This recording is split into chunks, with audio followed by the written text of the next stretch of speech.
Bentrovati, nuovo appuntamento con la nostra trasmissione, con il nostro approfondimento, il punto oggi, fine settimana tra il primaverile, il festivo, insomma, ma anche una settimana contrassegnata purtroppo dalle notizie che hanno riguardato il Papa Francesco, che insomma sarà oggetto, immagino, anche delle nostre vignette con Totò Calì. Oggi parleremo però di due temi importanti, diversi tra di loro. Uno è quello delle truffe attraverso il telefono, del telemarketing molesto. Quante volte attraverso questi strumenti arrivano telefonate che noi non vogliamo ricevere, numeri sconosciuti, insomma, che ci tormentano in tutte le ore del giorno e a volte anche della notte.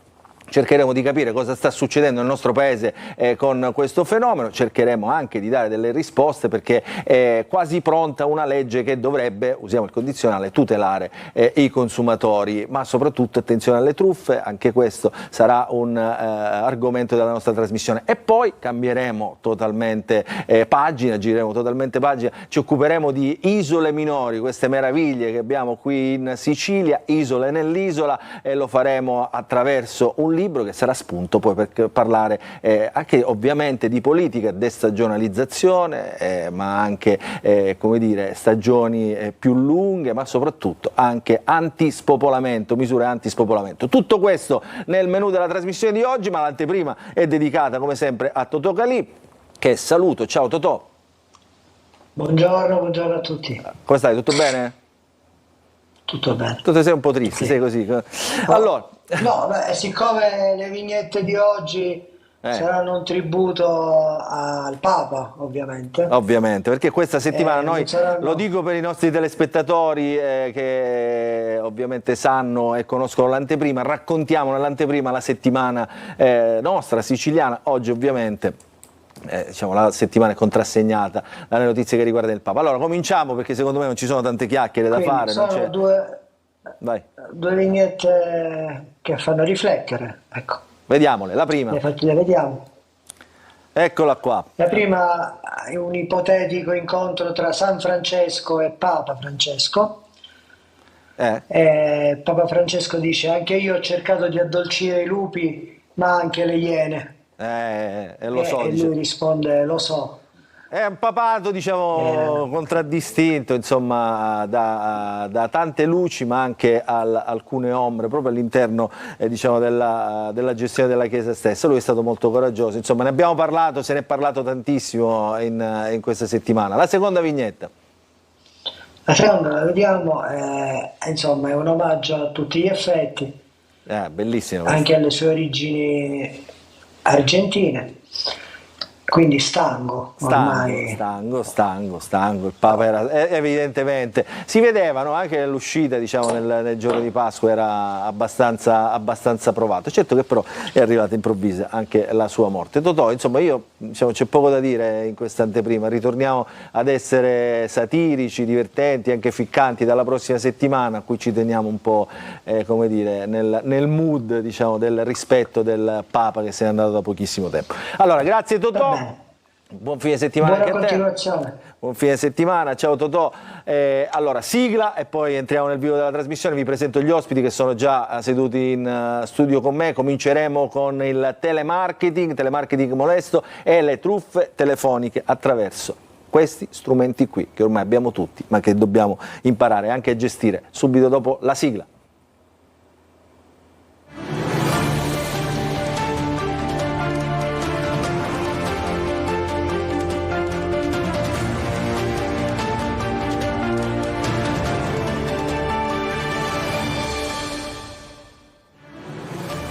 Allora, ancora ben trovati, oggi insomma tanti ospiti come sempre all'interno della nostra trasmissione. Iniziamo parlando di telemarketing e truffe telefoniche, lo abbiamo detto in premessa. Vi presento gli ospiti, con me in studio l'onorevole Eliana Longi, deputato alla Camera di Fratelli d'Italia. Buonasera. Buonasera, buon pomeriggio onorevole Longi. Marcello Nabella, dirigente della Polizia Postale della Sicilia Orientale, volto noto insomma perché ci aiuta spesso a raccontare, a sviscerare questi fenomeni dei quali noi stessi spesso siamo protagonisti. E poi il direttore Michele Cucuzza. Ciao Michele. Ciao Luca, buongiorno a tutti. Ben trovato, è sempre un piacere quando sei qui perché Grazie. insomma poi raccontiamo delle cose sempre molto interessanti. Allora, telemarketing, truffe, telefonini. Michele, io parto da te perché insomma diciamo, adesso poi intanto diciamo, diamo così una piccola premessa. Quanto li usiamo questi telefonini? Cioè, io praticamente tutto il giorno, saranno 10-12 ore. Viviamo praticamente incollati, sì. No, a questi, sì. a questi lo strumenti. tengo fermo solo per dormire, però ho la sveglia al telefono. Quindi insomma sempre dipendente. Quindi tra l'altro diciamo, per lavoro questo strumento viene utilizzato tantissimo. È fondamentale, io scrivo, prendo appunti, guardo film, guardo serie, qualunque cosa. Quindi quando arriva una telefonata, diciamo, uno tende sempre o quasi sempre a rispondere a meno che stia facendo altro. Ecco perché insomma qui si insidiano, no, tutti i pericoli legati a questa e anche i fastidi, aggiungo, a questa attività. Il governo Meloni in questo caso attraverso l'onorevole Eliana Longi, che è qui con noi, sta cominciando a mettere mano a una legge, no? Che diciamo, come sempre poi le cose nel nostro paese hanno sempre i tempi della burocrazia, però insomma si sta lavorando a una proposta di legge che è già stata emendata, quindi diciamo, siamo per i tempi della burocrazia anche abbastanza avanti, che tende, o meglio dovrebbe regolamentare ancora di più questo fenomeno diciamo, delle telefonate moleste, no, onorevole Longi? Sì, assolutamente. Prima di entrare nel vivo, perché poi insomma così diamo un po', assolutamente, intanto questa è un'occasione per la quale io vi ringrazio come servizio pubblico, perché questa è un'occasione attraverso la quale possiamo fornire anche degli strumenti, delle informazioni per cercare di tutelare tutti i consumatori, tutti gli utenti, tutti i possessori di un cellulare, quindi tutti gli italiani, perché abbiamo così oggi modo di spiegare come anche difendersi. Il governo ci sta lavorando, io ci lavoro da quasi 2 anni a questa proposta di legge, la tecnologia sicuramente è più veloce della politica, ma stiamo cercando di accelerare al massimo. Allora, facciamo così, vi faccio vedere un servizio che ha confezionato la nostra Simona Mazzone, che ci racconta un po' questo fenomeno del telemarketing e delle truffe, e poi entriamo nel vivo della nostra trasmissione e del nostro dibattito. La tua regione rientra nel bonus purificatore domestico a 0 euro. Hai tempo fino al 30 aprile per richiedere un purificatore d'acqua domestico gratuito. Ogni italiano riceve almeno 2 chiamate indesiderate al giorno, nonostante dal 2019 sia stato introdotto nel paese, anche per la telefonia mobile, il registro pubblico delle opposizioni, a cui moltissimi utenti si sono iscritti e che ha raggiunto 30 milioni di utenti e oltre 5 miliardi di contatti verificati. L'eterno riposo, Don Alleo, Signore, risplenda ad essa la luce perpetua, riposo. Pronto? No, non mi disturba affatto, mi dica. Eppure i call center continuano a chiamare a qualsiasi ora, disturbando un pranzo o una pennichella.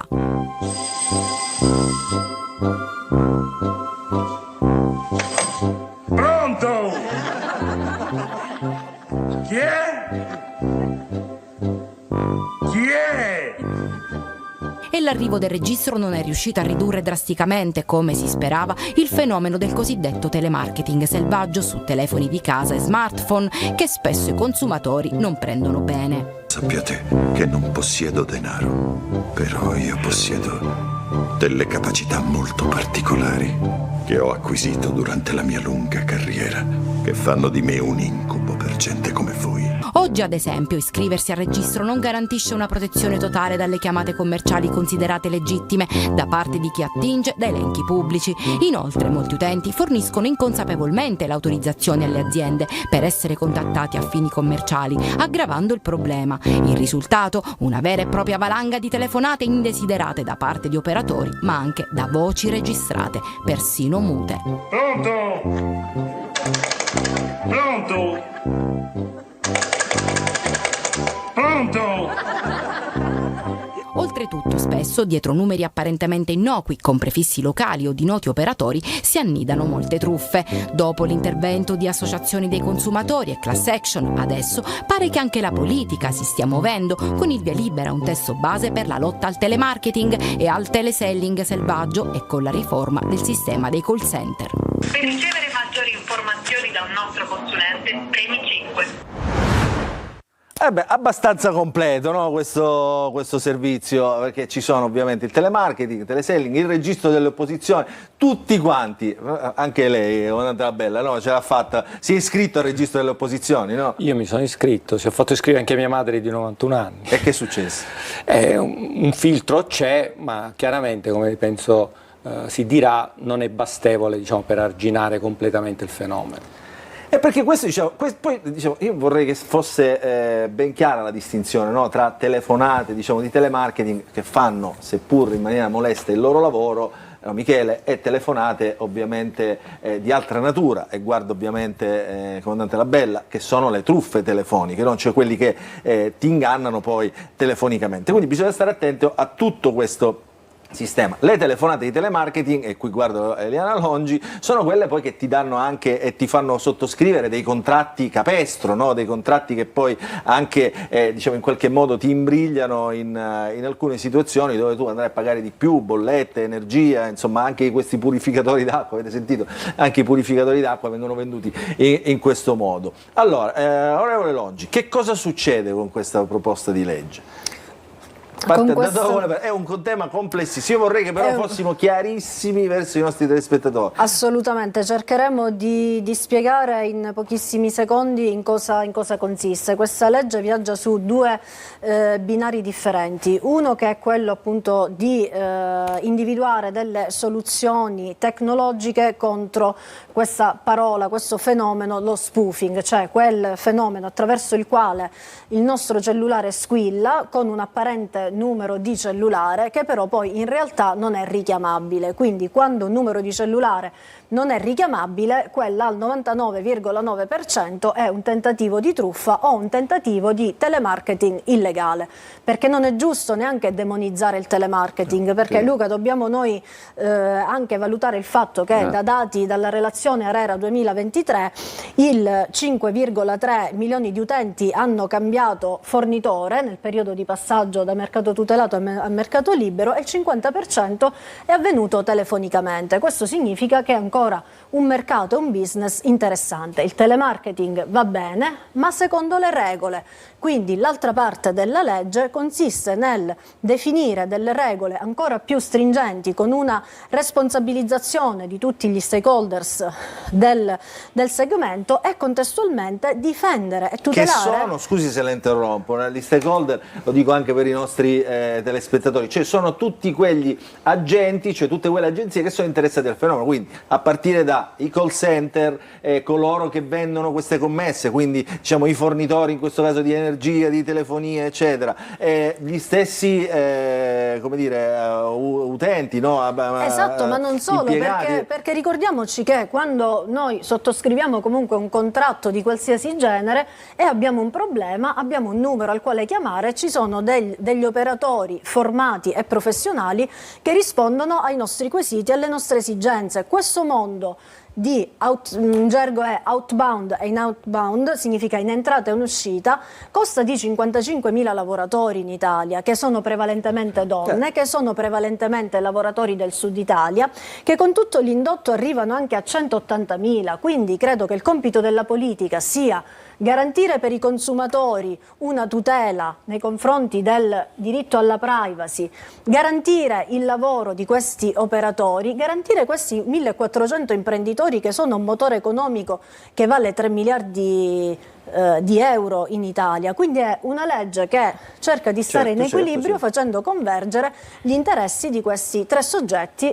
e soprattutto difenderci dalle truffe. Michele, quanti servizi abbiamo fatto noi su Almaviva, sui call center, i lavoratori che protestavano? No? Insomma, è vero, perché come dice l'onorevole Longi, no? Ci sono ovviamente coloro che lavorano dotati di formazione, professionalità eccetera, che poi in questo enorme calderone che mette tutto insieme perdono. Loro sono stati utilissimi al periodo del Covid purtroppo e si sono dati da fare tantissimo e poi dopo rischiano di non lavorare più, di non avere più un futuro, quindi è una preoccupazione molto seria e molto giusta. Quindi in qualche modo diciamo una regolamentazione serve ed è necessaria. E poi invece ci sono, e qui la polizia, in questo caso la polizia postale della Sicilia orientale, diciamo, in questo caso lavora poi nel sottobosco dei truffatori, no? Insomma, perché sono tanti che appena vedono ovviamente che c'è possibilità di truffare il prossimo, insomma si mettono.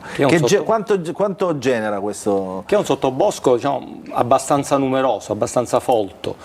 Teniamo presente che solo sul nostro territorio l'anno scorso abbiamo registrato un danno economico per le vittime di oltre 11 milioni di euro. E abbiamo trattato come centro operativo oltre 1400 casi di frodi online, la maggior parte delle quali derivano proprio da quello che lei diceva all'inizio, cioè l'utilizzo del nostro smartphone. E in questo settore sì, è giusto non confondere, come ha detto giustamente l'onorevole, cioè l'aspetto telemarketing legittimo con gli aspetti invece che riguardano le dinamiche truffaldine, che sono un po' una cosa diversa. Noi continuiamo a ricevere segnalazioni, anche lamentele da parte degli utenti che riguardano le telefonate moleste. Il servizio di poco fa ci faceva sorridere, cioè le telefonate che arrivano di notte, mentre noi stiamo schiacciando un pisolino all'ora di pranzo e lì è difficile poi però comprendere quanto ci sia, ecco, il reato di molestie che invece riguarda un soggetto determinato.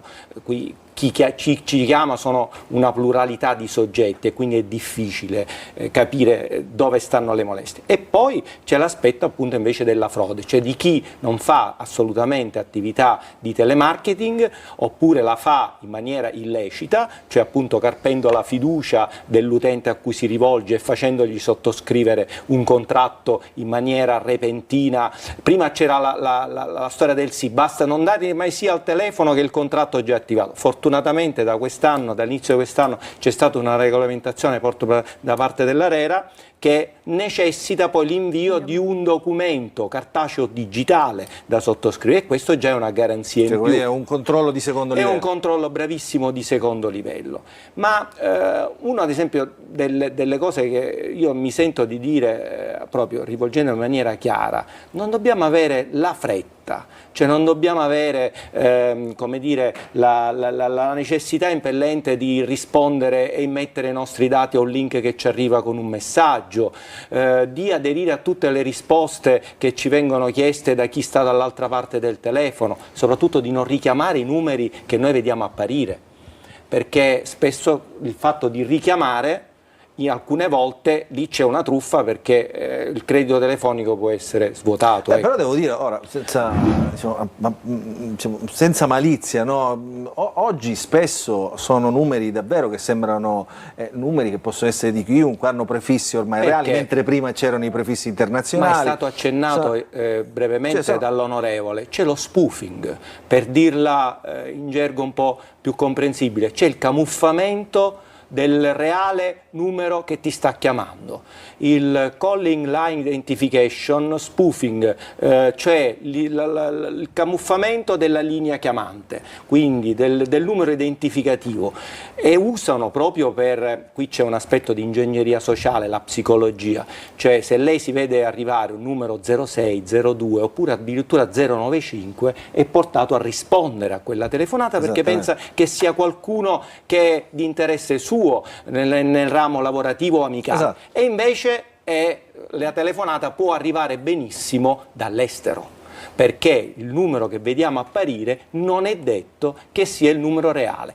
È un po' quello che diciamo e che l'abbiamo detto proprio in queste sedie, in questi studi, le mail. Quando noi vediamo arrivare un messaggio di posta elettronico da un certo mittente, non è detto che il mittente sia quello. Le truffe con le banche, con le poste, ecco, con l'Agenzia delle Entrate di recente si sono rinnovate, non è detto. Diffidiamo adesso anche dei numeri che vediamo apparire. una delle truffe più elaborata, recente, riguarda il fatto che i truffatori, quando cercano di accedere al proprio conto bancario, fanno poi seguire una telefonata, e l'abbiamo avuto qua a Catania, da parte di un numero telefonico che appartiene, che si vede apparire sbufato chiaramente, del nostro centro operativo, e si qualificano come operatori l'ispettore. Ho capito, X. ripeta un attimo perché questa cosa...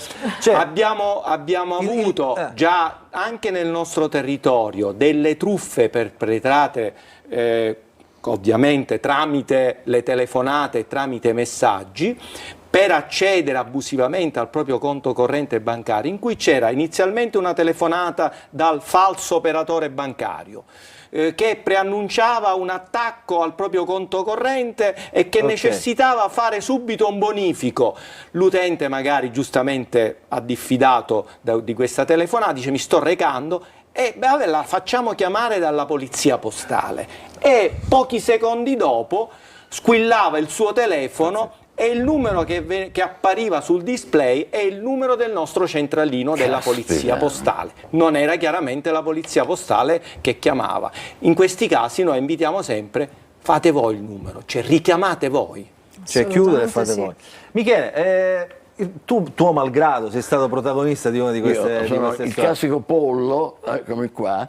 No, adesso io ho imparato, per cui lei fa molto bene, ma io ho imparato questo, ho molti contatti, alcune migliaia di numero, non per dire. Per cui io i numeri che ricevo non rispondo solo a quelli che corrispondono a un nome che io conosco, altrimenti non rispondo. Dopodiché, dopo che mi hanno chiamato, li blocco. Può essere anche un amico, e così imparano a mandare prima un WhatsApp e dicono: guarda che ti sto cercando. Cioè si presentano in qualche modo. Io è la lezione del pollo. Il pollo è questo, che qualche anno fa, quando eravamo agli inizi di questa roba, non si sapeva, ricevo un SMS dove mi dice: vuoi fare investimenti con piccole somme? Io, non avendo grandi somme, ho detto: come no, mi interessa. E allora mi hanno dato un numero di telefono, quindi è cominciato con un SMS e poi a cui corrispondeva un telefono. Ho telefonato con una voce italiana che parlava bene: buongiorno, quella, dice: lei quanto sarebbe disposto a... Dico: abbiamo detto piccole somme, non lo so, dico 600 euro, 1000 euro, ci facciamo 1000, senza niente, carte, cose, nulla. Io completamente come un salame, mi sono... Dice: allora lei ci fa questo bonifico, ci sentiamo domani e noi cominciamo ad operare. Io gli mando questo bonifico e questi mi fanno vedere l'indomani il grafico di questa. Io cominciavo da un giorno, ogni giorno era così, mi chiamavano tutti i giorni. Vedevo una specie di estratto conto di quello che stava succedendo. Ma ti fanno vedere, cioè, che loro compravano monete, io non ci capivo niente, però vedevo che io salivo, no? 1000, 2000, 3000, 400. A un certo punto io dico: beh, ma dice no, ma potrebbe mettere qualcos'altro, altri 1000 euro ce li metterebbe, dice così. Allora metto altri 1000 euro e comincio a vedere 10.000, 12.000, 15.000. Io non credevo ai miei occhi, dicevo: mamma mia, finché poi mi fanno la domanda, dice: però lei con queste robette un po' che si accontenta di queste cose. Mancava l'upgrade. Sì, no? ci vuole, bisogna andare su, dobbiamo viaggiare su altri livelli. Dico: che dobbiamo fare? 5.000 euro. E così siamo arrivati a 10.000. 5.000, vi faccio il bonifico. Ragazzi, cifre che io non ho visto mai nella mia vita, giuro, oltre i 100.000 euro eravamo. Finché a un certo punto io dico: vabbè, però adesso, se non tutto, almeno una parte vorrei recuperarla, no? Cioè, e questo mi dice, ma non è così semplice. Dico: come non è così semplice? Avevamo detto che, anzi, perché io gliel'avevo detto, gli avevo chiesto, dico: ma nel momento in cui io desidero recuperare la somma, lo posso fare? Lo potrà fare immediatamente? Ma quando mai?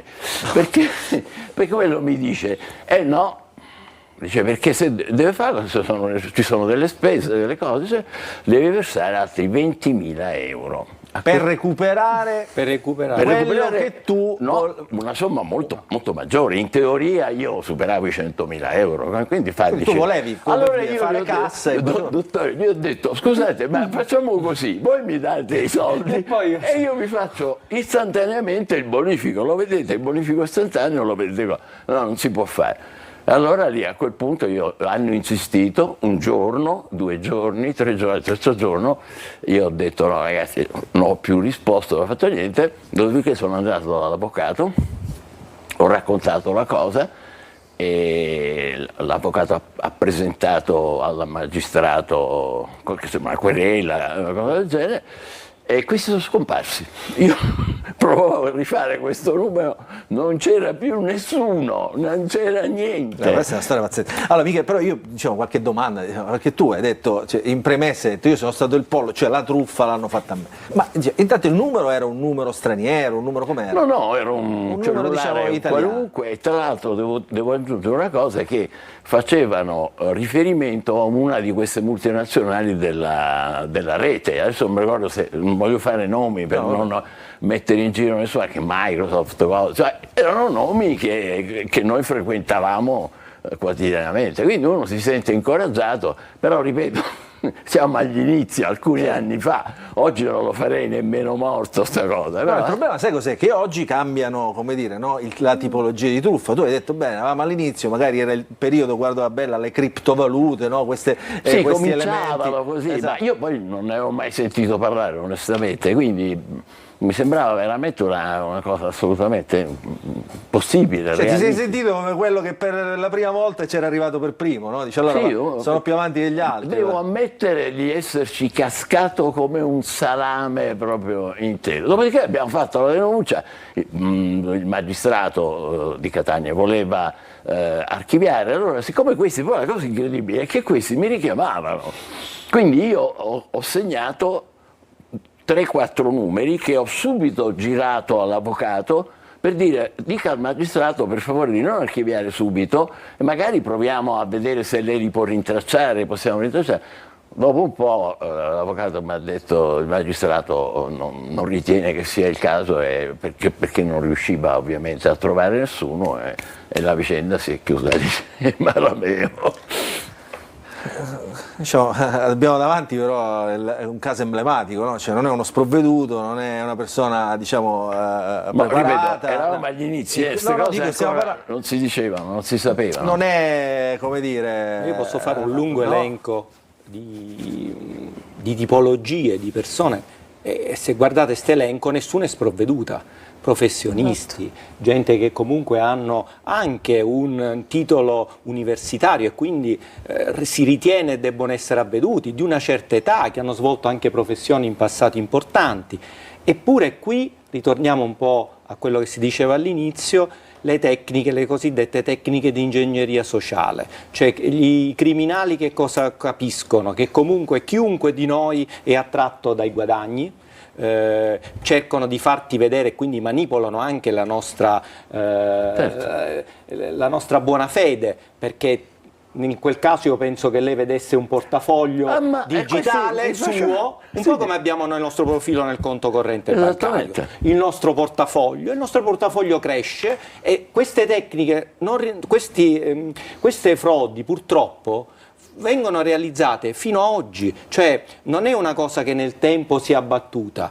Chi ci ascolta avrà sentito negli aeroporti, sulle nostre metropolitane, negli autobus, noi abbiamo lanciato le pillole di sicurezza, breve messaggi vocali, audio, per far capire proprio sul falso trading online cosa bisogna non fare. Cosa bisogna non fare? Evidentemente ancora non siamo stati incisivi su questo. È un'occasione troppo ghiotta, no? Cioè, sembra veramente essere là a un passo dal... Ripeto, loro fanno un lavoro preziosissimo e dobbiamo essere dedicati, ma eravamo, almeno per me, agli inizi, non se ne parlava di queste cose, quindi io dicevo che manco sapevo che era il trading, cose, invece io poi vedevo questi soldi. Ma c'era qualche amico che l'aveva fatta, avevi sentito qualcuno di questi? Nessuno? E poi una domanda è d'obbligo, in quanto tempo si è realizzato? Perché se qua ci si accorge che subito si è vittime di truffa, e allora c'è la possibilità investigativa magari anche di bloccare i conti, perché noi andiamo a seguire più che follow the money, cioè noi seguiamo il denaro, non tanto il numero telefonico che può essere spufato, può essere acceso con carte d'identità false, quindi c'è tutta una problematica investigativa, ma certamente i conti sì. Cosa avrebbe dovuto fare? Cosa avrebbe dovuto non fare? è semplice, perché ci si accorge della truffa solo dopo un po' di tempo, spesse volte anche un anno, non è una cosa, perché non si ha necessità di avere del denaro e allora si vede il suo portafogli, c'è un bel gruzzoletto, siamo nel 100.000 perché lo devo incassare. Appunto. E però nel frattempo chiaramente i conti di destinazione vengono svuotati. Esatto, è durata qualche settimana nel mio caso, io poi dopo... Velocissimo. E quando mi hanno chiesto che, dico, ma io posso incassare un pochino questi soldi? Come ho detto, sì, deve versare 20.000, dico, no, allora ragazzi, È incredibile. Capito? È incredibile. Allora, dobbiamo fermarci un attimo. Pubblicità. Nel frattempo vedo collegato anche Antonio Condorelli, tra un po' coinvolgerò anche lui. Onorevole Longi, in questa legge mi auguro, diciamo, che c'entrino anche questi fenomeni, perché queste sono le cose che poi toccano veramente la pelle e la tasca delle persone. Dopo la pubblicità ritorniamo a parlare di telemarketing e truffe telefoniche.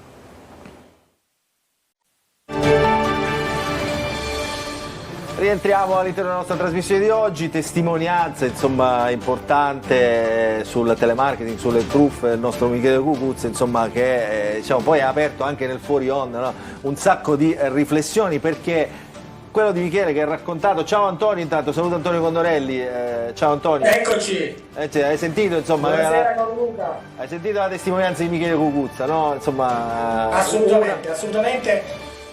Prego. Diciamo anche che ricalca quelle che sono le esperienze di ogni giorno di moltissime persone. Qui vediamo che entrano in ballo le paure come esca e i facili guadagni. Questo è un metodo ormai molto diffuso che soprattutto fa leva sullo stato d'animo della persona che incappa in questi truffatori. È la stessa regola della truffa dello specchietto, soprattutto quando avviene a carico e a danno di persone che scarsamente possono difendersi o che hanno la prontezza di capire quello che stia accadendo, perché c'è un livello anche molto alto e molto sofisticato. Io brevemente dico una cosa, che dobbiamo semplicemente innanzitutto aprire gli occhi, e se abbiamo noi dei genitori anziani, dei parenti anziani, dobbiamo essere noi stessi in prima persona portavoce di questo messaggio di allerta e soprattutto dare loro voce e spiegare quelli che sono i rischi e le insidie, perché anche spesso mia madre dice: guarda, mi è arrivato questo link su WhatsApp. Una donna settantenne, professoressa, però in pensione, di 70 anni, devo dirvi che molto spesso, ma capita anche a me, non riesce a capire qual è il confine tra un messaggio normale, cortese, che attira l'attenzione, e una vera e propria truffa. Ci caschiamo anche noi, quindi riponendo piena fiducia sono bravi questi qua, cioè, se entrano psicologicamente, diciamo, sanno le leve giuste da toccare, insomma, in questo caso sono degli affabulatori, no, non c'è dubbio. Anche quelli che fanno, diciamo, le promozioni, no, telefoniche con l'energia, oppure ti dicono che sta per scadere il tuo contratto, insomma, raramente siamo informati. Devo dire, su questo, onorevole Longi, la coinvolgo, perché su questo, diciamo, noi siamo stati sempre un paese dove la burocrazia ci ha sommerso. Anche la lettura, per dire, di una bolletta, io, con tutto il rispetto, per leggere la mia bolletta della luce devo applicarmi, ho difficoltà a capire quanto pago al kilowattora, no Michele? Io guardo te, perché ne parliamo ogni giorno di queste cose. Cioè, è davvero complicato, cioè, quindi un po' più di trasparenza dal lato nostro magari ci aiuterebbe, no? Assolutamente sì, però io devo un po' anche smentire quello che un po' è stato detto. Intanto che il nostro Michele non è assolutamente un pollo, perché ricade esattamente in quella che è il profilo della vittima prescelta migliore, perché è vero che se da un lato i nostri anziani sono, diciamo, una fascia debole da tutelare, però una volta capito che non devono rispondere a nessuno, sono diligenti, non rispondono neanche alle telefonate, quelle poi vere, non rispondono. Se chiamano da un altro numero. I peggiori siamo noi, siamo quelli digitalmente, la fascia di età società digitalmente evoluta che ormai ci sentiamo così bravi a interagire con i nostri dispositivi, con tutte le nostre app, che sottovalutiamo. Però perché questo fenomeno non è venuto fuori? Perché questa fascia di età è quella più reticente nel denunciare ciò che è successo per un problema di vergogna, mentre da una recente statistica abbiamo visto che proprio le vittime prescelte che cadono in queste trappole sono i digitalmente evoluti. No? Certo. Sulla trasparenza siamo assolutamente d'accordo, il nostro governo sta andando proprio in questa direzione, anche definendo l'obbligatorietà di bollette più trasparenti, e anche all'interno di questa proposta di legge ci sono delle misure che vanno in questa direzione, anche sulla formazione del personale che lavora nei call center e nei contact center, che devono innalzare il loro profilo di professionalità per diventare quasi dei consulenti e andare a contrastare quello che è l'avvento dell'intelligenza artificiale. Poco fa fuori onda dicevo, ragazzi, purtroppo il peggio deve ancora arrivare, perché mentre noi stiamo lavorando alle misure anti-spoofing con l'implementazione di sistemi simili allo Stir Shaken, c'è una sorta di risponditore che fa un filtro e prova a richiamare quel numero e lo blocca se quel numero non è richiamabile.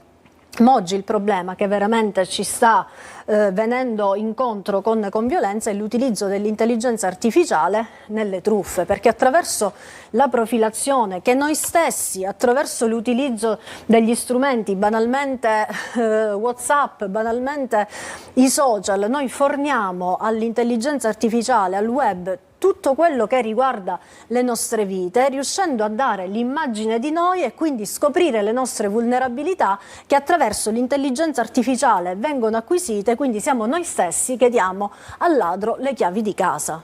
Un po' quello che diceva Michele, no? Cioè è la stessa abitudine che ho io, cioè io non rispondo se non mi mandate un messaggio WhatsApp. Sì. Però il comandante della Bella dice, però lo leggi il messaggio, già quello no, è come dire, un'apertura, lasciare un po' aperta la porta. Non c'è solamente la voce, c'è la chiamata, e poi ci può essere anche la voce che ora con l'intelligenza artificiale, come diceva l'onorevole, sarà un problema, ma può ricevere un messaggio, mamma ho perso il telefono, quello ormai famoso, la truffa famosa, certo. E però poi seguita non più solo da messaggio, da scritti, ma da una telefonata proveniente da quel numero che chiaramente non è di tua figlia, però mamma ho perso il telefono quindi sto chiamando da un altro numero, e la voce è di tua figlia o di tuo figlio.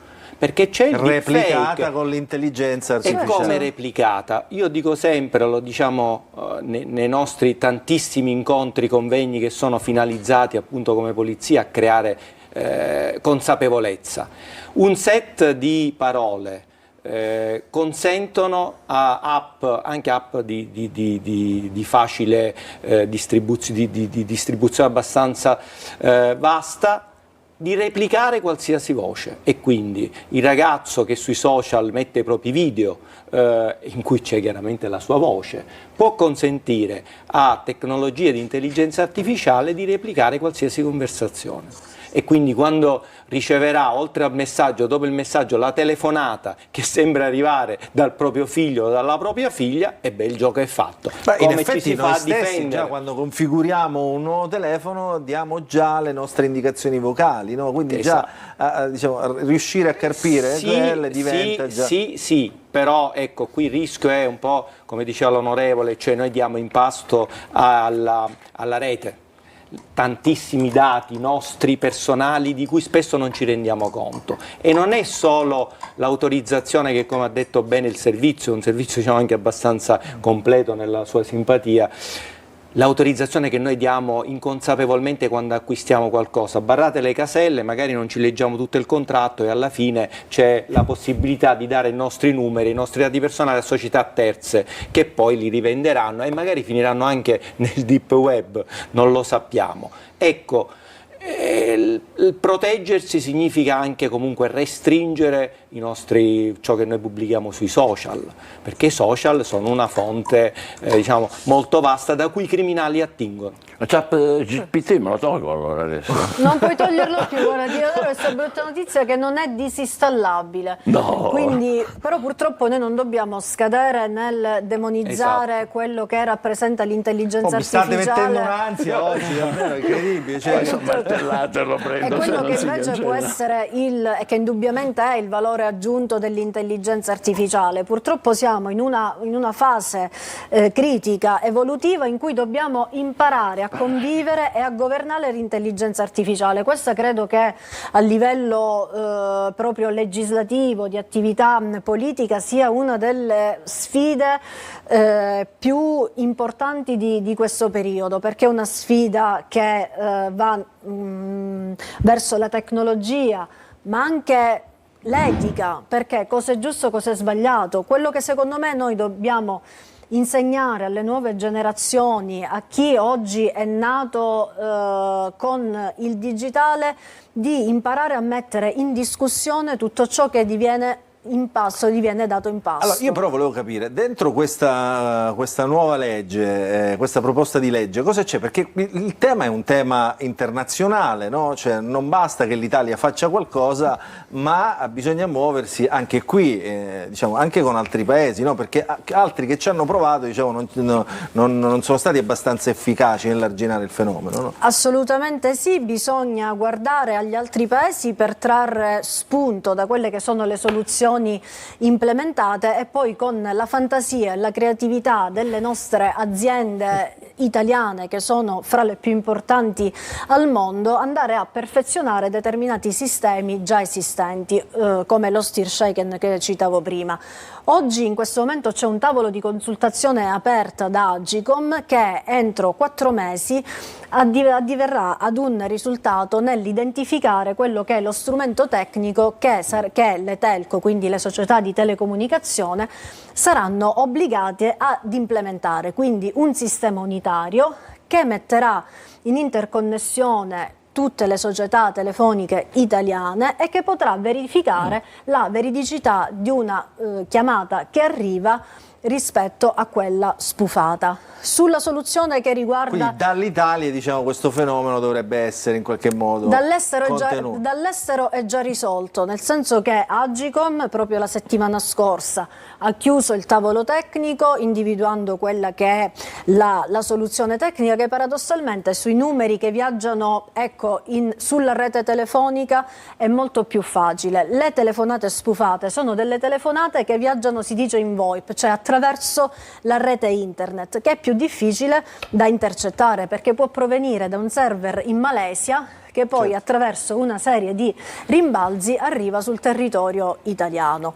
Io sono molto fiduciosa perché abbiamo trovato in questi tavoli tecnici, al quale anche io ho partecipato, una collaborazione a 360 gradi da parte di tutti i soggetti, perché il problema ormai sta raggiungendo dei livelli esasperati, e quindi con un piccolo impegno da parte di tutti sono sicura che chiaramente non domani ma nel giro di qualche mese verrà implementata la soluzione. Il problema sarà che le tecnologie corrono veloci e dovremo essere pronti ad arginare. Devo dire una cosa, lo chiedo a tutti, diciamo, il tempo aiuta anche noi a comprendere, no, il fenomeno, è chiaro, lo diceva Michele, dice io oggi a una cosa di queste farei tutti i dovuti controlli, un po' quello che è successo con il phishing, no, con le email. Oggi oggettivamente diventa più complicato fare delle truffe col phishing, con l'email, no?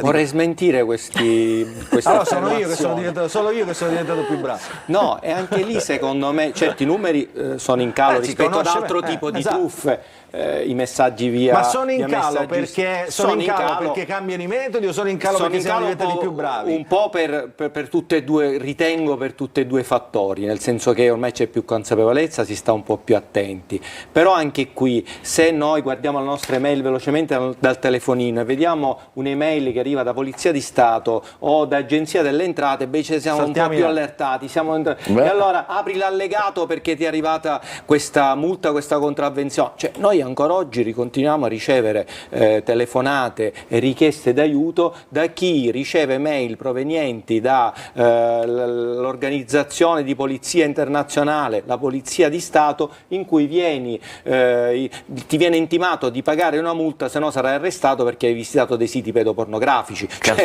Eppure ancora qualcuno ritiene che siano mail, diciamo, che stiano arrivando. A me è successo l'esatto contrario, io non ho risposto, mi era arrivata una sollecitazione, ecco, una multa stradale di un mancato pagamento di una striscia blu in un altro comune, pensavo fosse una truffa, mi è arrivata la notifica dell'Agenzia delle Entrate, perché poi è andata... Sì, passa perché poi è questo il rischio di non rispondere magari a telefonate di richiami di auto, magari dalla propria concessionaria, o veramente qualcuno che ha urgenza di parlarci.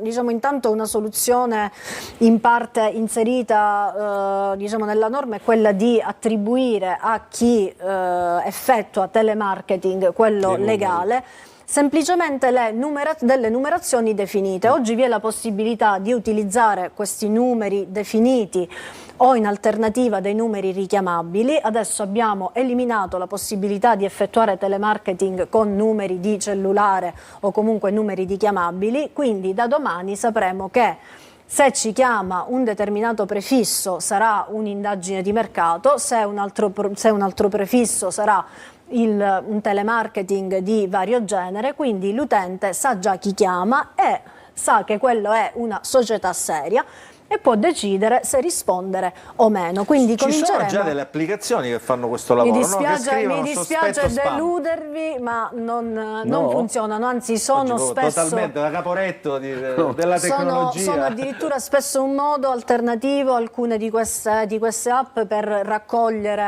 degli altri dati. Uno scarica l'app per tutelarsi e viene, come dire, gabbato la seconda volta. Purtroppo alcune di queste rappresentano anche un cavallo di Troia per i nostri dispositivi. Senta, ma è vero che lei è stata oggetto anche, come dire, di ritorsione?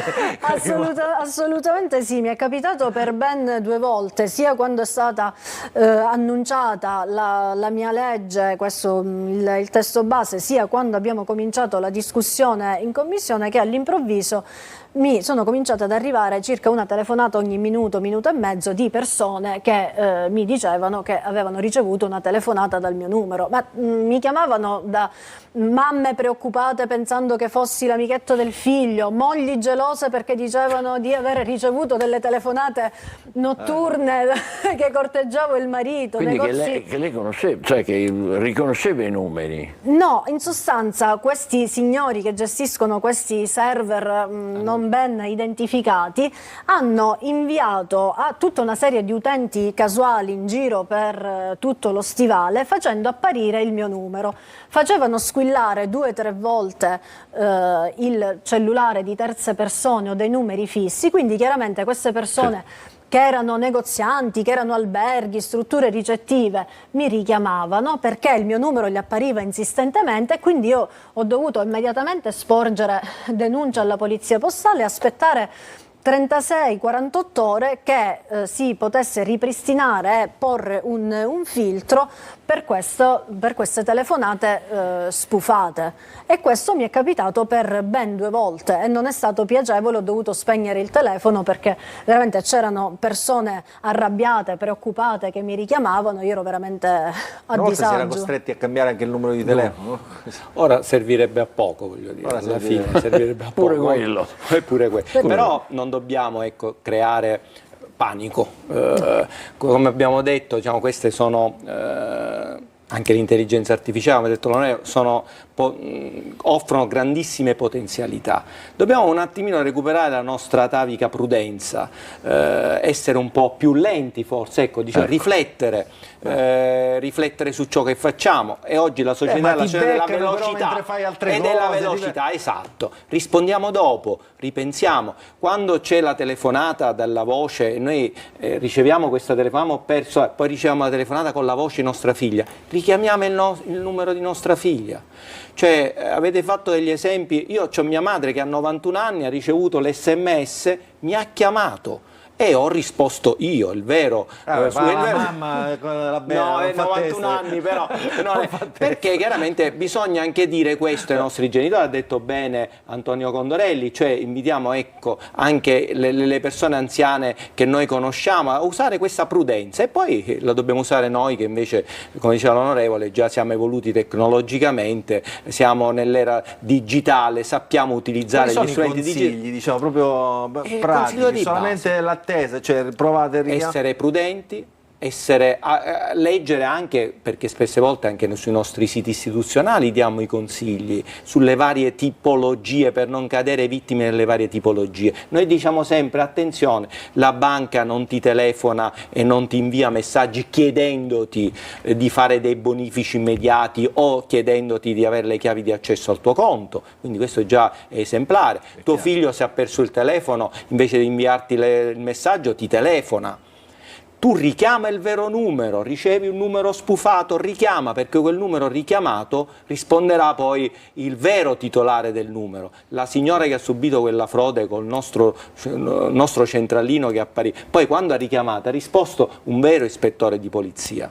Ecco, quindi la prudenza, senza cadere nel panico, ma abituandoci ad essere consapevoli, prudenti, a riflettere, ad essere meno veloci. La rete è veloce, lo sappiamo. Cioè tutte le tecnologie digitali sono veloci, noi dobbiamo essere un po' più lenti invece. Onorevole Longi, allora concludiamo con questa legge. I tempi quali saranno? Mi sembra. I tempi sono finalmente maturi, perché proprio dopodomani si chiuderanno i termini della presentazione degli emendamenti in commissione. Ci prenderemo qualche settimana, perché sicuramente un testo che può essere ancora di più arricchito e perfezionato, e quindi una volta che verrà approvato in commissione, spero nel giro di un paio di mesi, verrà calendarizzato alla Camera dei Deputati, e lì potremo avere il via e porre in essere queste norme che andranno a tutelare non solo i consumatori, che sono, come abbiamo già detto, una parte importante perché riguarda la nostra privacy, la nostra intimità e il nostro rischio personale, ma pensiamo, ecco, come diceva il nostro direttore, come diceva Michele, ricordiamo a tutti questi operatori di call center che erano diventati i nostri eroi durante il Covid, perché se non ci fossero stati loro a rispondere, noi spesso dimentichiamo chi ci è stato vicino in momenti difficili delle nostre vite, così come lo sono stati gli infermieri, i medici, ma ricordiamoci che loro erano dall'altra parte di un telefono per farci arrivare in casa ciò che noi richiedevamo, ciò di cui avevamo bisogno, e a volte le persone isolate in casa hanno trascorso tanto tempo a telefono con degli operatori anche solo per contrastare la solitudine. E ricordiamoci che abbiamo 1400 imprenditori che lavorano in Italia, che investono e si trovano loro stessi in prima linea a combattere un telemarketing illegale che scredita il loro operato e tutto ciò che loro ogni giorno portano avanti con onore e con la legalità. Allora, le auguriamo, anzi ci auguriamo presto di vedere che questa nuova legge diciamo subito applicata, la legge Longi. Appena ci sarà la legge Longi, l'onorevole deve venire qui a festeggiare, perché insomma giusto per non farci mancare un attimo più di pathos, io volevo chiedere un'altra cosa al comandante Rabella, ma è vero che ci spiano anche attraverso i microfoni del nostro telefonino? Questa è una fake che ho sentito spesso, una bufala, nessuno ci spia. Se ci fosse uno spionaggio di questo tipo certamente sarebbe illegale. No, ma sempre diciamo commerciale, no, i nostri microfoni, se non li attiviamo e quando sono spenti e nessuno ci... Però è anche vero che se noi utilizziamo app che di cui si serve la nostra voce, cioè Alexa, diamo delle indicazioni, come un po' dice, ma io ero sul mio social, mi sono visto, dopo ho staccato e ho visto che mi apparivano sul mio schermo le stesse pubblicità della cosa che cercavo prima. No, ascolta, è così, te la racconto io, guardi come, è così, la classica è: si parla del viaggio a New York, esatto. Apri il social e ti spunta, vola a New York a prezzi modici. È successo a te, Michele? È così. Quindi, così. Ma non è certamente stato tramite la voce o comunque la perché uno digita. È perché magari tempo prima, e in quel momento non ci si ricorda, si è digitato col proprio dispositivo New York viaggi, o sui social si è cercato qualcosa di attinente. Sai che non mi sta convincendo? Ma anche se non mi sta guarda, allora provo a convincerti io. Se tu hai attivato il microfono che utilizzi con altre app e hai detto Alexa o Google cercami un viaggio a New York, o comunque in questo è la momento stessa cosa di digitare. hai il telefono col microfono attivo, più tardi ti comparirà fra le notizie preferite Viaggio qualcosa che riguarda il viaggio di New York o il telemarketing illegale. È anche utile in certi casi, perché io per esempio da qualche anno sono in Sicilia. Questo ha visto che io digito cose siciliane, adesso mi arrivano paginate su Google di cose siciliane, di notizie che mi interessano. Ma anche la localizzazione, noi tutti utilizziamo il navigatore, quindi abbiamo il localizzatore sempre attivo, che se da alcuni punti di vista fornisce al web tutte le informazioni sulle nostre abitudini di vita, per certi versi può essere anche una sicurezza. O quanti genitori hanno attiva la localizzazione sui propri dispositivi dei figli. Bisogna secondo me avere sempre la giusta misura e calibrare l'utilizzo della tecnologia ed educare le nuove generazioni al corretto utilizzo. Allora, in chiusura, l'ultima truffa qual è? Quella più moderna? Quella su WhatsApp stanno girando delle truffe. No, l'ultima su WhatsApp ne girano già da parecchio tempo, in cui si invita un contatto conosciuto, invita il destinatario a cliccare per votare su una borsa di studio, su un premio che ha fatto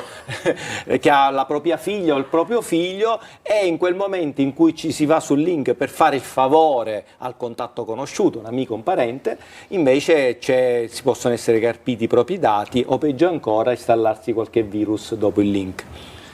Mamma mia, aiuto! Non diamo panico, ma diamo solamente consigli, informazioni. Comunque, noi abbiamo cercato di dare un ventaglio ampio di conoscenze su questi temi. Se volete interessarvi di più, se volete sapere quali sono le truffe, collegatevi al sito della Polizia Postale, là troverete un sacco di consigli utili. Non chiamate l'onorevole Longi, non chiamate l'onorevole Longi, perché ormai ce n'è abbastanza. E ovviamente segnalatele alla polizia, ma se volete, siete vittime di truffe, segnalatecele anche a noi, che siamo contenti di fare da tramite, no, in qualche modo, e di aiutare la nostra cittadinanza a prevenire quelli che poi sono dei veri e propri reati. Allora io ringrazio l'onorevole Longi. Adesso parliamo di isole minori, vuole rimanere con noi? Con piacere. La distraiamo un attimo.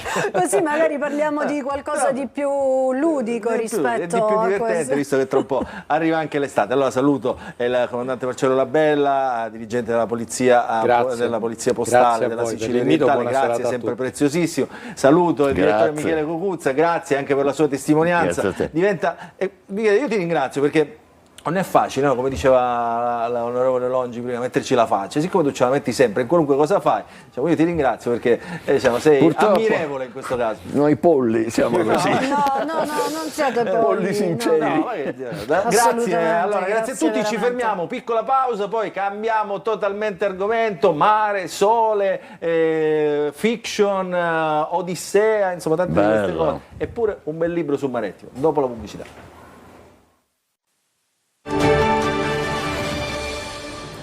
Allora, rientriamo all'interno della nostra trasmissione di oggi, Il Punto, come ho detto prima della pausa pubblicitaria. Adesso cambiamo completamente argomento, ci dedichiamo di più alle bellezze della nostra isola, ci dedichiamo alle magnifiche isole minori siciliane che raccontiamo partendo dallo spunto di un libro scritto da Francesco Lamiani, che è un collega. Io sorrido perché ormai sei come caro figlio, non fai più. Ora io Gianrico, mi scuso, ti posso chiamare Gianrico? Ma no? chiamami come vuoi. Gianrico, no. Ora io mi scuso con tutti i telespettatori, mi scuso con l'onorevole e con gli ospiti. Occhio a quello che dici. Occhio a Io quello e che lui siamo molto amici. Occhio a quello che dici. Siamo molto amici e rischiamo di... Già è partita malissimo. Lo so.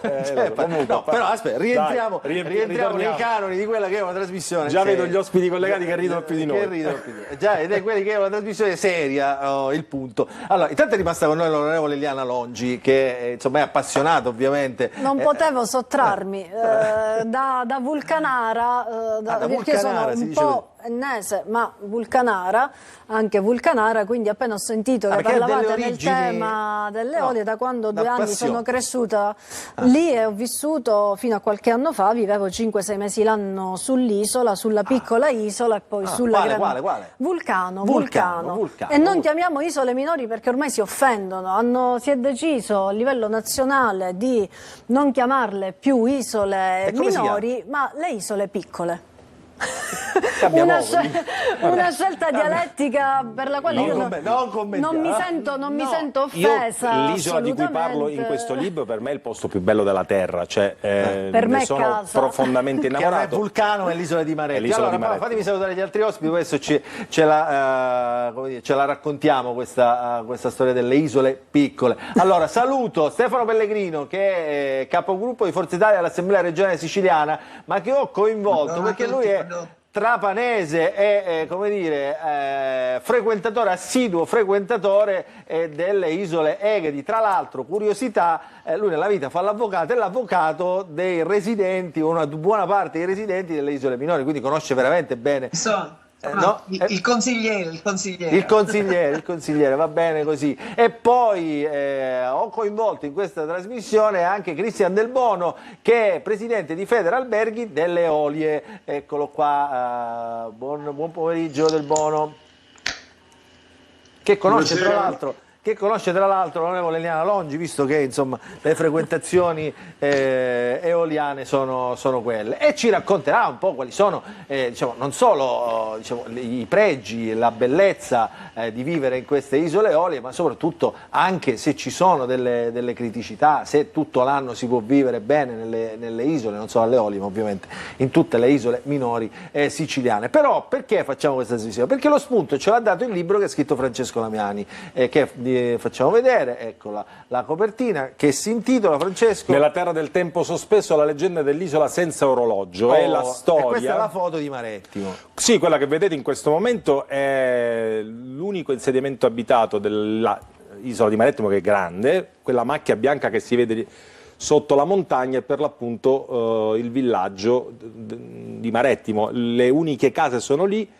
E c'è una comunità che secondo me è la comunità più resiliente al mondo, perché riescono a fare della loro condizione di Quanti abitanti sono? In questo momento già la stagione sta per partire, il numero è crescente, siamo già sopra le 200 anime, forse già 300. Allora noi però abbiamo in anche delle inverno, bellissime immagini, ovviamente il web è pieno, ne abbiamo prese qualcuna a caso, così bellissime immagini di Marettimo, per raccontare anche questa che è una isola bellissima, rurale e incontaminata. Perché raccontaci un po' il tema di questo libro. Innanzitutto era la necessità di trasferire a un pubblico. Io per molto tempo questo manoscritto l'ho tenuto timidamente dentro un cassetto, più per vergogna, perché onestamente chi fa il giornalista come noi è abituato a scrivere oggi su domani, oppure l'onorevole Longi mi conosce in qualità di addetto stampa, quindi quando presto il mio lavoro per chi, nella mia istituzione per esempio, mi seguo, avevo necessità di scrivere qualcosa di mio. L'ho tenuto per tanto tempo messo dentro un cassetto, poi per timidezza, per paura, perché ripeto, ho messo fuori, mi sono spogliato, ecco. È venuto fuori tutto il sentimento e davvero l'amore che ho nei confronti di questa comunità. Sembrava Belve, però dai, purtroppo non sei la Fagnani, diciamolo, perché è tutt'altro vedere. Che racconta questo libro? Cioè, è una storia inventata intanto. È una storia che attinge da cose realmente accadute, ci ho messo del mio, ci sono delle cose che certamente l'onorevole Pellegrino conosce, per esempio la famosa storia dell'orologio che fa tutto un peregrinare, di fatto non arriva mai. Se poi l'orologio, quello della chiesa, no? È un orologio di una chiesa che doveva arrivare, un orologio spedito dalla comunità che vive negli Stati Uniti, nello specifico in California, e poi va a lavorare in Alaska proprio in questo po' più avanti a luglio, che compra questo orologio perché c'è la necessità di installare un orologio sulla chiesa appena ricostruita dopo la guerra, e questo orologio parte agli Stati Uniti, non arriva, c'è la ricerca di questo orologio e poi si inserisce tutta una serie di storie che sono appunto attinte da cose realmente accadute, però poi c'è larghissima fantasia perché altrimenti... Però poi lo vogliamo leggere, non può raccontarcelo tutto. È il braccino, il braccino, non l'ha Ci portato. sono- Si regalano i libri quando si Con regalano. la dedica, anche con la dedica. Vabbè. E allora, e questo è il racconto, che però poi per noi serve da spunto. Ora adesso rientriamo, diciamo, nella serietà della libera cosa seria, della non è che- trasmissione, no, per dire, al di là del racconto, diciamo, noi abbiamo il tema delle isole, delle piccole isole da usare, da sfruttare, diciamo, in tutta la loro bellezza anche nel resto dell'anno, non solo d'estate, perché nelle isole c'è una popolazione che vive con grandi difficoltà, no? Guardo Del Bono per esempio, basti pensare, che ne so, a Ginostra mi viene da pensare, o ad altri piccoli insediamenti nelle isole Eolie, che con grosse difficoltà, diciamo, stanno lì tutto l'anno per diciamo, far sopravvivere le isole stesse, se no diventerebbero deserte. Lo stesso accade ovviamente nelle altre isole siciliane. Stefano Pellegrino, insomma, abbiamo raccontato di Marettimo è un altro caso, no? Cioè, senza l'estate Marettimo probabilmente non esisterebbe più, no? Sì, noi in pratica si sta cercando di destagionalizzare il turismo marittimaro. Dico marittimaro perché in italiano forse si dice marettimano, ma è marettimaro il termine esatto per indicare gli isolani. Ed dicevo, noi dobbiamo considerare che attualmente anche il trekking fa parte dell'attività turistica di Marettimo, come anche altre attività, le attività per la verifica delle biodiversità, della flora, della fauna, perché come vi avrà detto sicuramente Ciccio Lamiani, la flora e la fauna di Marettimo sono proprie dell'Egeo, sono orientali. Cioè Marettimo ha una sua natura, una sua origine dal punto di vista della creazione proprio dell'isola, che è dell'isola dell'Egeo, per cui anche la flora è propria dell'Egeo, non ha nulla a che vedere con quello della terra. Questa è un'isola, Pellegrino, questa è un'isola prevalentemente rocciosa, cioè non ci sono le spiagge come per esempio è rocciosa, a Vulcano, alle Isole Eolie, anche a Pantelleria, anche a Pantelleria stessa, per questo è diciamo, una sua peculiarità. Dico la parte dietro l'isola, come si chiama dietro l'isola, quella che dà verso l'Africa. Dobbiamo considerare che ci sono dei pendii e dei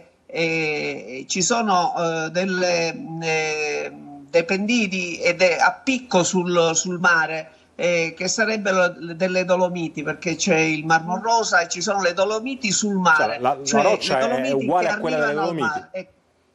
Sì, e quindi è dolomitica, ecco, dolomitica. Ecco, allora, Del Bono, insomma, poco fa non l'ho vista più, diciamo, avevo fatto riferimento anche alla vita delle Isole Eolie, no? Cioè, se non ci fossero gli abitanti, insomma, delle Isole Eolie si rischierebbe... Io purtroppo mi sento malissimo, non riesco a comprendere quello che si dice in studio. Allora adesso proviamo a sistemare. Dicevo, la peculiarità ovviamente delle isole è che ci sono gli abitanti tutto l'anno che vivono in grosse difficoltà. Lei mette insieme tutti gli alberghi, quindi tutta l'accoglienza. E quali sono le difficoltà di vivere nelle isole, in questo caso nelle Isole Eolie? Le difficoltà, quelle connesse ai marittimi, ne abbiamo parlato negli scorsi giorni, Ovviamente di recente attraverso i mezzi integrativi regionali si è creata una stagione intermedia, perché prima passavamo direttamente dall'inverno all'estate e in questo momento stiamo avendo delle difficoltà con i mezzi statali, perché la convenzione piuttosto datata non prevede un adeguamento dei costi di gestione, per cui questo fa sì che poi si ricorra alla riduzione delle corse o all'aumento delle tariffe. Abbiamo accolto di buon grado questo incontro a Roma tra il Presidente Schifani e il Vice Ministro. L'idea è quella là di far terminare prima la convenzione per riuscire a ricavare queste risorse che al momento mancano, per riuscire appunto a sopperire a quelli che sono i maggiori costi di gestione.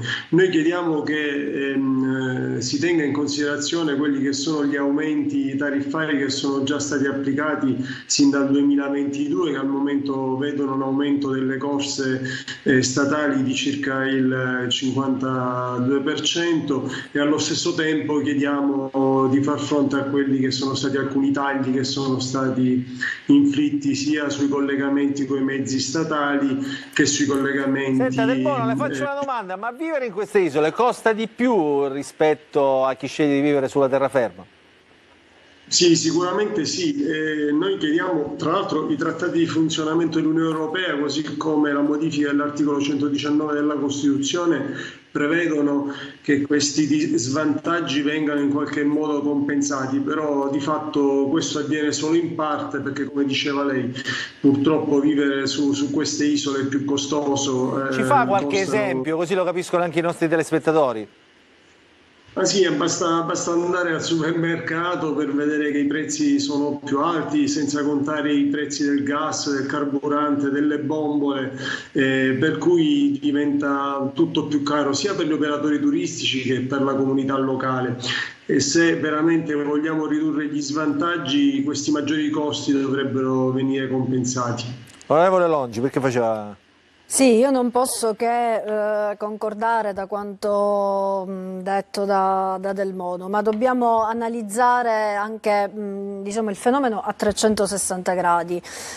Intanto, ecco, come ricordava, per quanto riguarda il problema dei trasporti, bisogna indubbiamente andare a mettere le mani su quelle che sono le convenzioni sia regionali sia nazionali, perché 2 anni fa, l'anno scorso, anche con il caro carburanti, noi ci siamo trovate come isolani in grossissime difficoltà proprio per il mancato adeguamento. Per quanto riguarda appunto le convenzioni nazionali, noi attraverso il confronto in Commissione Trasporti e quindi all'interno di un'indagine conoscitiva sulla continuità territoriale che tocca le grandi isole, quindi Sardegna e Sicilia, con annesse le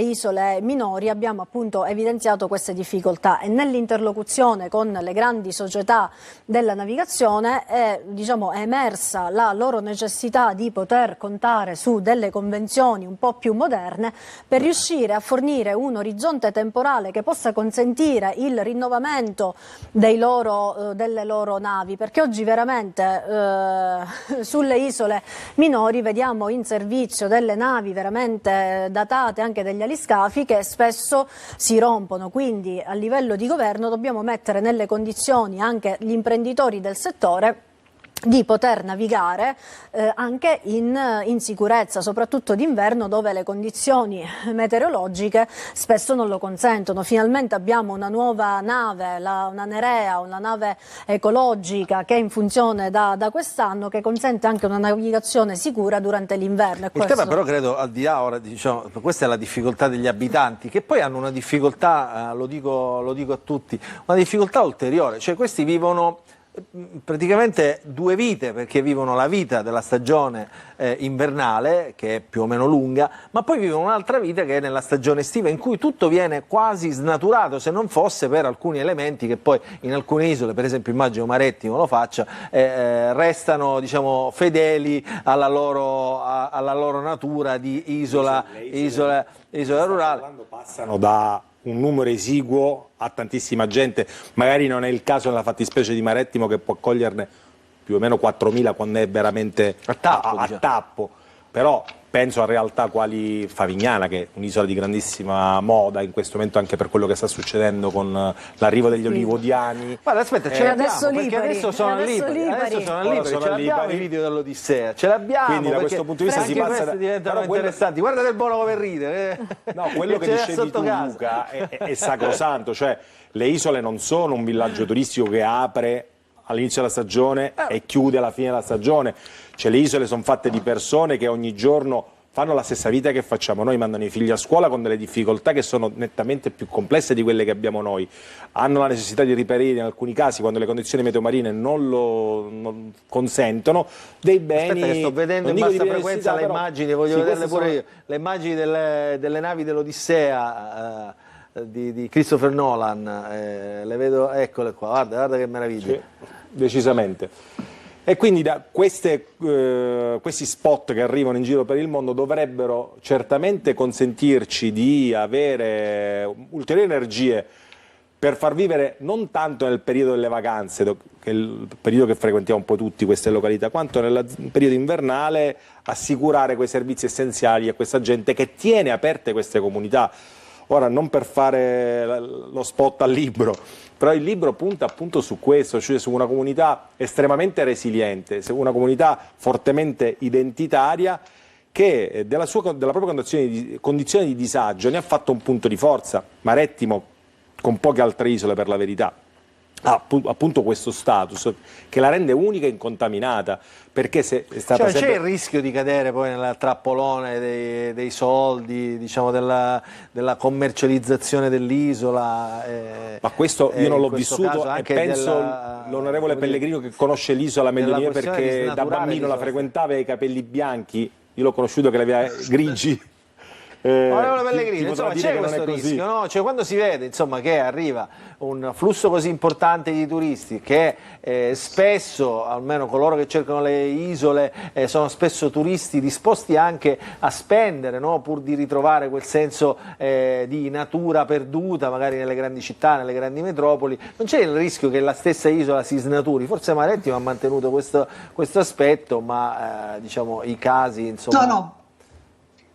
Io penso che il rischio poi dipende ovviamente da coloro che amministrano degli isolani, dal modo anche dai modi, tempi e anche le attenzioni che gli amministratori rivolgono verso le isole. È ovvio che più turismo c'è, nel senso un turismo ovviamente che non deve essere solo turismo d'élite, ma può essere anche un turismo non dico di massa perché non lo consentirebbe l'isola, ma ecco, un turismo interessato all'archeologia, interessato alle biodiversità, come dicevo prima, interessato alle peculiarità dell'isola. Non mi pare che ci possa essere un problema. E l'unico problema, come dicevano anche coloro che mi hanno preceduto, l'unico problema sono i prezzi che sono inauditi, noi consideriamo che ci sono prezzi a volte degli aerei che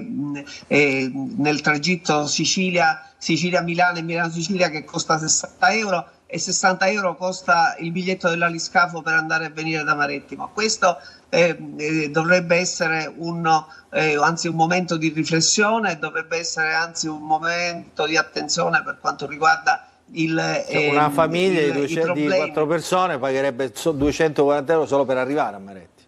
Sì, per arrivarci, esatto. Anche per esempio dice voglio stare un giorno e mezzo, pagherebbero qua 200 euro ed è eccessivo soprattutto per coloro che hanno veramente potrebbero avere la possibilità. Quindi non è un problema solo degli isolani, è un problema anche dei turisti che sono interessati alle isole e che non possono andare proprio per i prezzi i prezzi del trasporto sono proibitivi, però stiamo cercando di trovare, come diceva, c'era stato un tavolo tecnico perché addirittura questi biglietti dovevano essere aumentati, le tariffe dovevano essere aumentate, c'è stato il blocco delle tariffe, la convenzione la scadenza dovrebbe essere anticipata e cercare di trovare delle migliori soluzioni. Dobbiamo considerare per esempio che con gli aliscafi non hanno la possibilità i pescatori dell'isola di mandare tempestivamente il pescato nella terraferma e quindi anche questo è un grossissimo problema, perché non possono aspettare la nave, dovrebbero portare tutto con l'aliscafo delle 6,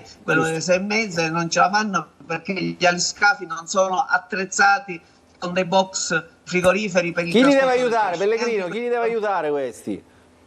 E questi dovrebbe aiutarli intanto il governo nazionale che deve garantire sia la continuità territoriale, ma deve compensare lo svantaggio dell'insularità. E poi anche noi stiamo facendo la nostra parte, dobbiamo considerare che partiranno a breve i cantieri per quanto riguarda la messa in sicurezza del porto di Favignana con 28 milioni, 27 milioni e mezzo, 28 milioni di euro con la diga foranea. Inizieranno a brevissimo, si sta cercando di velocizzare la parte burocratica per il porto di Marettimo, che sono sempre delle infrastrutture importanti che consentirebbero una maggiore attrattività per le grosse imbarcazioni, per le imbarcazioni di coloro che portano soldi sull'isola, che non hanno il problema, perché l'isola è piccolina e la ricezione non è enorme, e quindi è necessario che ci sia un turismo d'élite. Allora, fermi un attimo, ci dobbiamo fermare per la pubblicità, però poi voglio chiedere, Antonio Condorelli, c'è qualche dato sulla destagionalizzazione, facciamo vedere anche degli spot nuovi che la Regione sta mettendo in giro, e poi volevo chiedere a Cristian Del Bono se ha già i dati, insomma, di questi ponti pasquali, credo dati almeno da una prima lettura che potrebbero essere incoraggianti, adesso ce li traduce lui. Poi volevo dire a Francesco Lamiani che l'assessore al turismo Elvira Mata, anche lei è andata in vacanza, insomma ha approfittato dei ponti, però ha mandato un bel messaggio che leggeremo insieme, perché anche, come dire, ha preso spunto dal libro per rilanciare qualche punto del suo programma politico per il turismo siciliano. Tutto questo dopo la pubblicità.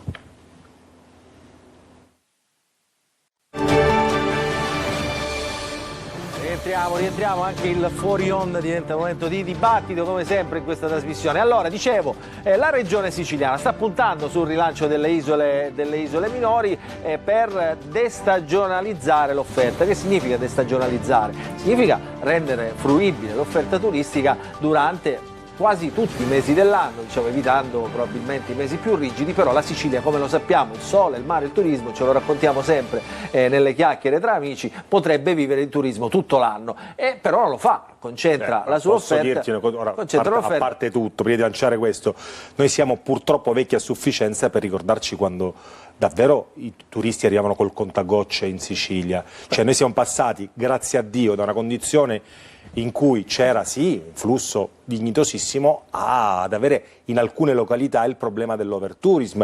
Quindi da questo punto di vista mi sento di essere un po' più tranquillo per coloro i quali oggi hanno 20 anni rispetto a quando 20 anni ce l'avamo noi e i turisti li andavano a vedere o meglio le turiste li andavano a vedere a Taormina. Non c'era nulla, adesso insomma c'è un po' oggi di grazie a Dio tutta l'isola è ben vissuta, Gli investimenti insomma sono serviti anche a questo. Allora, guardate, questo è il nuovo spot, sentiamolo anche con l'audio, lo spot che rilancia l'offerta delle isole minori. Sono interessati ovviamente Stefano Pellegrino, soprattutto Cristian Del Bono, l'onorevole Longi, insomma tu che sei la minore, ci vai pure tu. Io sono un turista. Antonio Condorelli che tra un po' ci dà qualche dato sulla destagionalizzazione. Lo spot, questo è della regione siciliana. La Sicilia è un fantastico affresco di sole circondato da preziosi piccoli capolavori. Le isole Eolie, 7 sorelle nate dalle viscere della madre terra. Ustica, la perla nera del Mediterraneo. Le Egadi, natura incontaminata e mare cristallino. Pantelleria, da sogno in ogni stagione. Le Pelagie, l'azzurro dei tropici. Isole modellate dal vento, dal mare, dai vulcani. Regno di una natura a volte dolce, a volte aspra e severa. Paesaggio, tradizione, prodotti unici. Patrimonio dell'umanità. Tutto questo in Sicilia. È bello questo spot, no? Fa vedere veloce questo spot che gira poi per le TV nazionali e anche ovviamente per altri canali, soprattutto turistici. Antonio, qualche dato sulla destagionalizzazione in Sicilia? Sì, vi do dei dati e anche esperienze dirette. Lo spot era bello perché mostrava questi luoghi incantati senza persone, perché ricordiamoci che queste isole si trovano al centro di un equilibrio e di un ecosistema molto particolare, dove la quantità di turisti molto spesso non si accompagna con la qualità della vivibilità possibile in questi microcosmi, perché sono dei microcosmi le isole. E pensate che Stromboli, per esempio, che conosco molto bene, ho fatto diverse inchieste anche sulla 7, su Stromboli, che riguardano le concessioni date a figli di sottosegretari per alcune spiagge, eccetera, eccetera. Stromboli, per esempio, soffre molto dell'arrivo giornaliero di migliaia e migliaia di persone che sbarcano con i barconi gestiti dai napoletani con le tratte porti e fuggi. Queste ondate non fanno proprio bene al turismo dell'isola, anche se qualcuno vende qualche panino e qualche souvenir. C'è un altro nodo invece che è importante a proposito della destagionalizzazione, qui andiamo ai dati e all'esperienza diretta, è che per esempio nell'aeroporto di Marsala Birgi, perché noi lo chiamiamo Trapani ma è di Marsala Birgi, come mi può correggere l'onorevole Pellegrino, questo aeroporto alimenta un indotto turistico veramente importante. Io sono stato per motivi di lavoro diverse volte nel Marsalese, non solo, anche nel Trapanese, e mi dicevano i gestori delle strutture: guardate che tra poco le compagnie turistiche chiuderanno i rubinetti degli arrivi.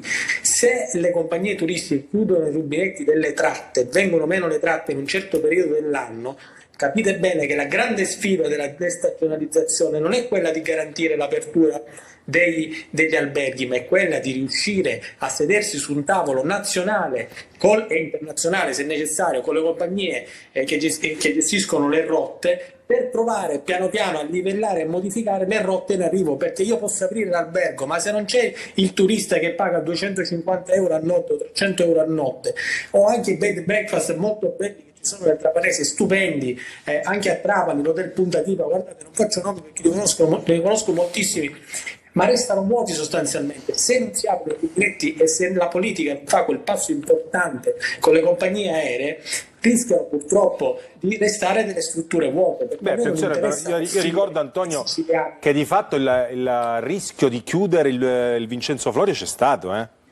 certo. Il rischio Vincenzo Florio arrivò ad ospitare pochissimi voli e poi ci fu, grazie a Dio, una ripresa importante, altrimenti l'agevolazione, le polemiche che ci sono state su Ryanair, io lo ricordo perfettamente, perché adesso questo è un aeroporto che è una porta fondamentale per l'isola, che è una porta. Almeno loro ce l'hanno l'aeroporto.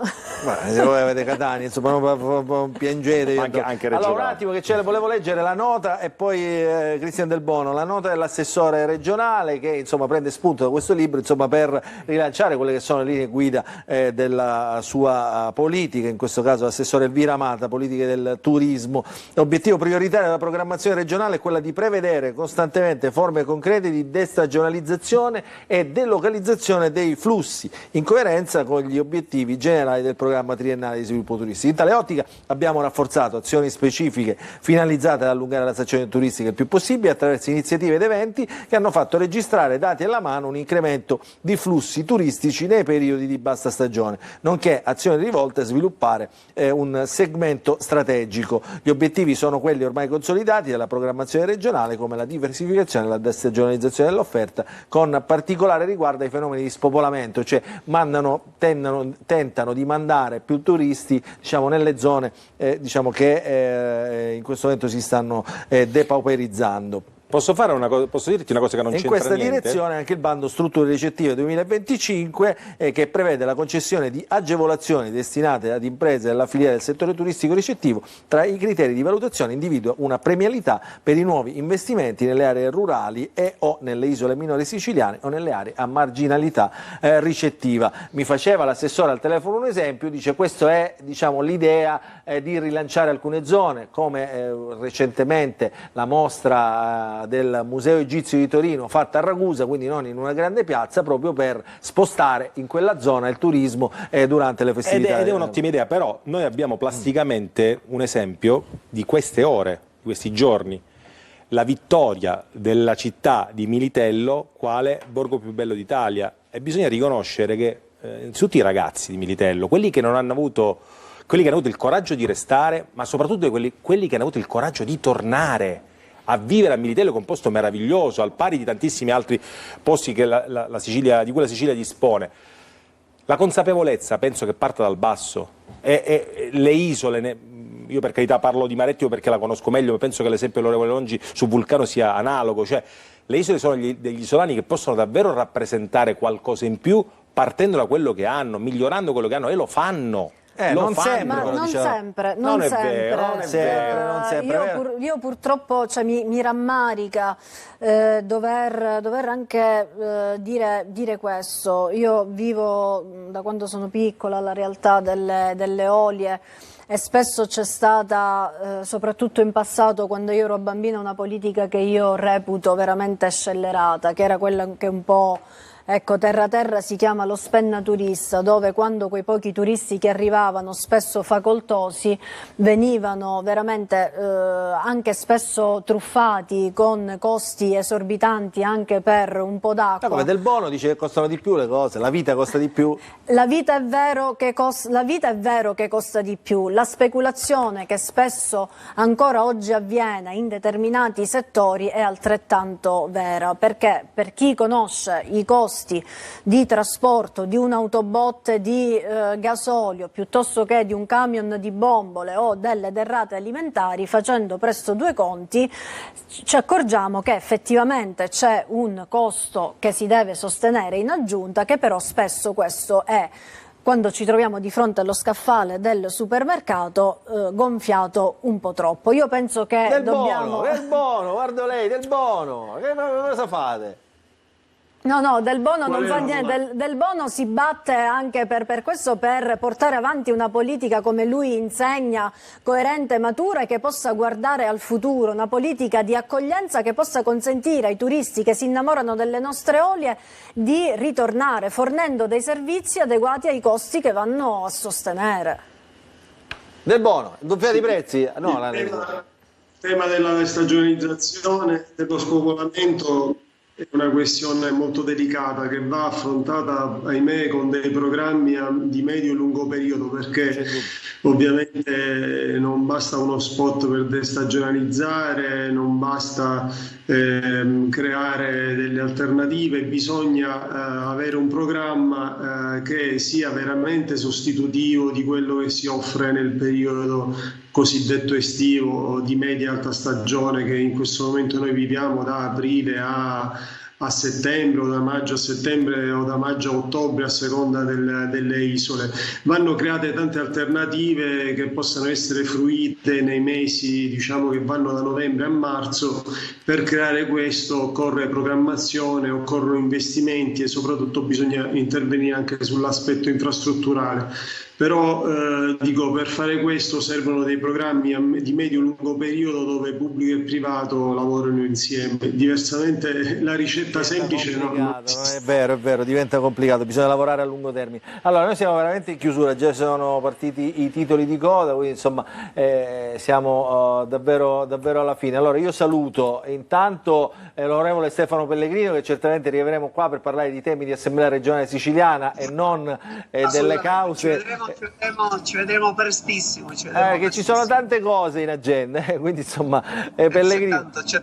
C'è tanto. Allora, intanto buon fine settimana anche all'onorevole Stefano Pellegrino, e saluto Cristian Del Bono, che ovviamente ci aggiorna sempre. Come sta andando? Le avevo fatto la domanda prima, come sta andando, diciamo, questo periodo di ponti di Pasqua, insomma 25 aprile e 1 maggio?